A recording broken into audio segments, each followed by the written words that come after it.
જૂનાગઢના ભેસાણ પંથકમાં મેઘમહેર વાતાવરણમાં અચાનક આવ્યો હતો પલટો અને છેલ્લા 1 કલાકથી ત્યાં ધીમી ધારે વરસાદ વરસી રહ્યો છે।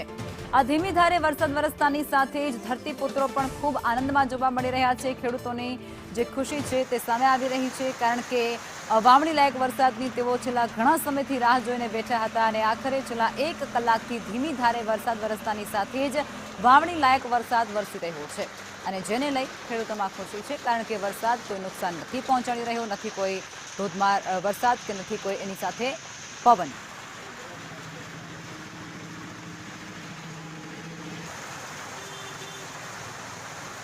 તો જૂનાગઢના ભેસાણ પંથકમાં પણ મેઘરાજાએ મન મૂકીને વરસી રહ્યા છે। રાજ્યના અલગ અલગ વિસ્તારોમાં મેઘરાજાએ પધરામણી કરી ચૂક્યા છે, તેમની એન્ટ્રી થઈ ગઈ છે અને જૂનાગઢમાં પણ આજે મેઘાવી માહોલ એ બરાબર જામી ગયો છે અને ત્યાં પણ ધીમી ધારે વરસાદ વરસવાનું શરૂ થઈ ચૂક્યું છે। ભેસાણ પંથકમાં સતત 1 કલાકથી ધીમી ધારે વરસાદ નોંધાયો છે।